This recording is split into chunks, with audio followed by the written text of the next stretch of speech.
안녕하세요, 김진짜입니다. 오늘은 축구 이적 시장에 숨겨진 놀라운 비밀에 대해서 말씀드리겠습니다. Let's get it. 자, 축구팀을 운영하는데 이적 시장 정말 중요하죠. 잠깐 정신 못 차리면 먹튀 당하는 거예요. 먹고 튀는 거. 그러니까 비싼 돈 주고 선수를 영입했는데 요걸 써먹을 수가 없네. 폼이 완전히 떨어져서 그런 것도 있고, 그렇게 메디컬 테스트를 했는데도 몸이 약한 거야. 그냥 앉아서 죽음만 처먹어. 자, 그러면 이적 시장에서 어떻게 해야 먹튀도 안 당하고 성적도 좋게, 그리고 재정적으로도 건실하게 만들 수 있을까요? 그거는 올림피크 리옹의 사례를 한번 싹 들어보면 됩니다. 리옹, 프랑스의 명문 구단입니다. 한때는 프랑스 리그왕을 7년 연속으로 우승하기도 했고, 또 2001년부터는 꾸준히 챔피언스 리그 본선 무대에 진출을 했어요. 아무튼 굉장히 저력이 있는 팀인데 1987년 이전에는 완전 득보였습니다. 하지만 그 이후에 천천히 아주 꾸준히 명문 구단이 되어 갔어요. 왜냐? 아주 합리적인 이적 정책이 있었기 때문입니다. 첫 번째, 다중지성을 이용하라. 다중지성이 뭡니까? 혼자 막 생각하는 게 아니라 여러 명이서 머리를 맞댄다는 거죠. 리옹에서는 이적 결정을 할 때 혼자서 결정하지 않는답니다. 보통 잉글랜드에서는 감독이 혼자 결정하고, 프랑스의 딴 팀들은 기술 감독이 단독으로 결정한대요. 근데 리옹은 일단 구단주 장 미셸 올라스, 그리고 기술 감독 베르나르 라콤, 그리고 현재 재임 중인 감독과 코치들 4-5명 이렇게 싹 다 앉아가지고 회의를 하는 거죠. 이 선수 살래 말래, 이 선수 팔래 말래. 그리고 사실 여기서 핵심 인물은 기술 감독인 라콤입니다. 이분은 리옹하고 프랑스에서 센터포워드로 뛰었던 분인데요, 프랑스 축구계에서 선수를 제일 잘 보는 사람으로 유명해요. 그래서 이분이 리옹의 이적 결정에 큰 영향력을 발휘하는 거죠. 감독들이 계속 바뀌어도 라콤이 기술 감독으로서 딱 중심을 잡고 있으니까 리옹의 이적 결정이 굉장히 일관되고 쭉 안정적일 수가 있는 거죠. 딴 팀들은 감독이 바뀔 때마다 선수 영입 철학이 계속 바뀌잖아요. 두 번째, 20대 초반의 선수를 사라. 자, 리옹은 20살에서 22살 그 사이 선수들을 선호한답니다. 왜냐? 너무 어리면 그 선수의 기량을 제대로 판단할 만한 정보가 빈약하죠. 어릴 때 잘한다고 커서도 잘한다는 보장 절대 없어요. 정말 세상에 그 많던 유망주들 다 어디 갔습니까? 자, 그치만 20살에서 22살 그 정도 되면 대학생 나이잖아요. 몸도 이미 충분히 만들어진 상태고 기량을 판단할 만한 정보가 충분하다. 그리고 아직은 그렇게 나이가 많지 않기 때문에 이름값이 없으니까 몸값이 쌀 수밖에요. 세 번째, 공격수를 사지 마라. 왜 그러냐? 공격수가 몸값이 너무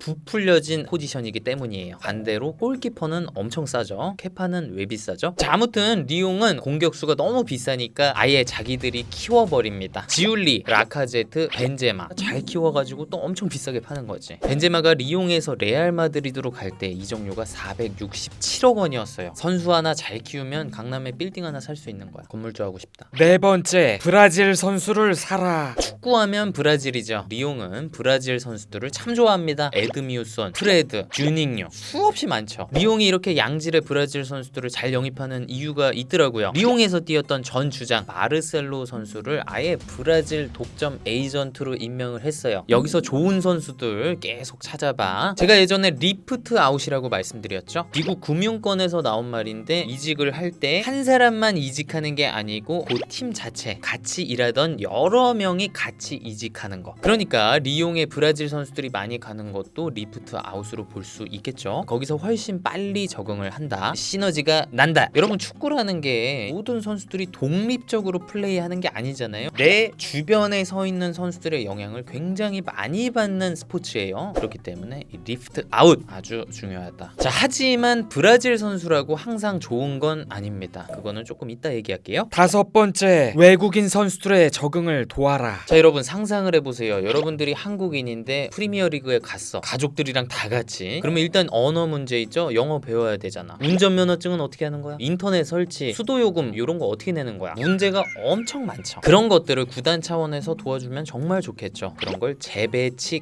컨설팅이라고 부릅니다. 몇 년 전만 해도 구단들이 이런 거 신경을 안 썼답니다. 그래서 드록바가 첼시에 처음 갔을 때 엄청 빡쳤었죠. 훈련 끝나면 가족들이랑 운전해서 집 보러 다녀야 돼. 와이프랑 같이 장 봐야 돼. 축구에 집중할 수가 없어. 하지만 리옹은 리옹은 이 재배치의 중요성을 아주 옛날부터 알고 있었답니다. 브라질 선수들한테 집중해서 재배치 컨설팅을 해주고 나머지 선수들은 웬만하면 불어를 할 줄 아는 선수들을 영입한답니다. 그리고 애초에 그 선수의 적응력을 본대요. 성격을 보는 거지. 뭐 아넬카라든가 호나우지뉴 이런 선수들은 띠. 6번째, 다른 클럽이 생각보다 많이 부르면 무조건 판다. 자, 리옹의 보드진들은 선수 이적을 비즈니스로 보는 거죠. 우리 팀에 있는 이 선수의 가치가 우린 요 정도라고 생각하는데 다른 데서 훨씬 많이 불러? 너 나가줄래? 공과 사는 구분을 확실히 하는 거죠. 이적 시장에서 선수는 상품이니까. 7번째, 선수를 팔기 전에 미리 대비하라. 자, 리옹은 선수를 갑자기 팔지 않습니다.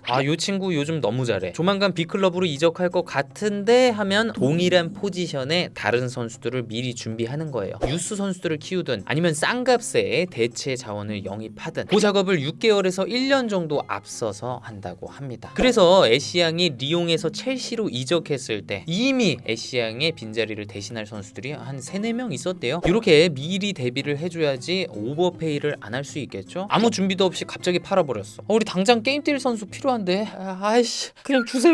이런 것도 방지하고 스쿼드를 갈아엎는 거를 리빌딩이라고 하죠. 그 리빌딩도 아주 스무스하게 진행될 수 있는 겁니다. 자, 여기까지가 리옹의 7가지 노하우였습니다. 하지만 이적 시장에서 어떤 짓을 하면 안 되는지에 대한 이야기도 있습니다. 요거는 이 책 사커노믹스에 있는 내용을 참고를 했어요. 요 책 진짜 재밌습니다. 축구 팬이시라면 무조건 보세요. 첫 번째, 새로운 감독은 선수 영입에 쓸데없이 돈을 많이 쓴다. 막아라. 자, 새로운 감독이 부임하면 어떻게 하죠? 그 전임 감독이 샀던 선수들을 다 팔아버립니다. 그리고 자기가 원하는 선수를 막 어필을 해요. 내가 원하는 축구를 실현하려면 저 선수가 꼭 필요해요. 기본적으로 감독은 클럽이 얼마나 돈을 쓰든 관심이 없습니다. 어차피 나는 연봉 받으니까. 막 그런 경우도 있어요. 새로운 감독이 와서 어떤 선수를 딴 팀에 팔았어. 근데 이 감독이 잘렸네? 그럼 이 선수를 다시 데려와. 더 비싸게. 이게 뭔 짓이야? 두 번째, 최근 열린 월드컵의 반짝 스타는 과대평가된다. 그 친구들 사지 마라. 자, 월드컵이라든가 유로라든가 단기간에 열리는 토너먼트 대회들 그런 것들이 끝나게 되면 항상 스타 선수들이 나타납니다. 하지만 그 3주 반짝 잘했다고 해서 앞으로도 좋은 모습을 보여줄까요? 꼭 그런 건 아니죠. 자, 야구 이적 시장에 관한 영화 머니볼에도 그런 말이 나옵니다. 야구계에는 선수의 가장 최근 성적에 휘둘리는 경향이 있죠. 그 선수가 지난번에 보인 모습을 앞으로도 보여준다는 보장은 없습니다. 세 번째, 특정 국적을 과대평가하지 마라. 제가 아까 브라질 선수 얘기했었죠. 브라질 축구 선수라는 게 뭡니까? 독일인 자동차 엔지니어, 스위스인 시계공, 티베트인 스님하고 같은 말이죠. 그런데 브라질 선수라고 다 잘하진 않겠죠. 하지만 많은 구단들이 선수 영입 결정을 할 때 그 선수의 국적에 영향을 많이 받습니다. 실제로 브라질 사람이자 에이전트인 벨로스라는 분이 이런 말을 했대요. 뛰어난 멕시코인 선수보다 형편없는 브라질 선수가 훨씬 팔기 쉽습니다. 네 번째, 노장 선수를 너무 높이 평가하지 마세요. 예전에 아스날을 이끌었던 아르센 벵거 감독님이 어느 순간 딱 깨달았대요. 다른 클럽들은 선수의 과거 활약상에 필요 이상의 점수를 주는구나. 사실 그렇지 않은데. 그래서 옛날에 데니스 베르캄프가 30대에 접어드니까 벵거가 자꾸 후반에 교체 선수로 투입을 한 거예요. 베르캄프는 불만이 있었겠죠. 그래서 벵거가 말했대요. 어이, 데니스, 자네는 70분이 지나면 덜 뛰기 시작하네. 속도도 느려지고 말이야. 자, 벵거 감독은 수비수는 30대 중반까지 데리고 있었지만 미드필더 공격수들은 훨씬 빨리 팔았다고 합니다. 그래서 앙리를 29살 때 팔았고 비에이라, 엠마누엘 뿌띠도 29살 때 팔았고 윙어였던 오베르마스는 27살 때 팔았어요. 그리고 그 선수들은 모두 이적한 다음에 예전의 실력을 보여주지 못했습니다. 벵거 감독의 판단이 맞았던 거죠. 다섯 번째, 금발을 선호하지 마라. 영국의 한 구단이 매년 영입 희망 리스트를 작성을 하는데 쓱 보니까 유독 금발인 선수들이 많았대요. 그게 왜 그러냐? 여러분들 축구 보시다 보면 머리통들이 다 비슷하게 생겼잖아요. 그 중에 금발인 선수들이 눈에 확 띕니다. 옛날에 이천수 선수나 이승우 선수 이런 분들이 이제 염색했을 때 이게 눈에 확 띈단 말이에요. 시각적 편견이 생기는 거죠. 저 선수한테 자꾸 눈이 가. 보니까 좀 하네? 잘한다 영입할래? 이렇게 되는 거죠. 이런 걸 심리학에서는 가용성 추단법이라고 한대요. 기억에 잘 남는 정보일수록 의사결정에 영향을 끼칠 가능성이 높아진다는 거죠. 심지어 그 정보가 쓸데없는 것일지라도 머리 색깔 아무 쓸데없잖아요. 아무래도 이 축구 스카우터들은 이 금발머리 베컴 같은 선수들이 슈퍼스타에 어울린다고 생각하나 봐요. 이거는 여담인데 2002년 월드컵 끝나고 호나우딩요가 바르셀로나로 갔거든요. 근데 레알에서도 영입을 고려했단 말이에요. 근데 레알이 영입을 안 한 이유가 호나우딩요가 너무 못생겨서, 아니 진짜로 너무 못생기니까 이 상품 가치 스타성이 좀 떨어질 것 같아서 접었대요. 진짜 그 레알 보드진으로부터 나온 고급 소스래요. 그리고 나서 레알로 갔던 게 베컴이었죠. 잘생긴 게 최고지. 네, 오늘은 이렇게 축구 이적 시장에 숨겨진 놀라운 비밀들에 대해서 알아봤습니다. 짠돌이로 유명한 토트넘의 레비 회장, 그분도 그렇게 얘기하더라고요. 아무리 비싸게 주고 사봤자 잘 못하더라. 근데 아주 믿을만한 정보들을 통해서 영입하면 참 잘하더라. 이적 시장에서 이렇게 머리를 잘 쓰는 게 그렇게나 중요합니다. 저는 또 다음 축구 컨텐츠에서 뵙겠습니다. 감사합니다. 뿅!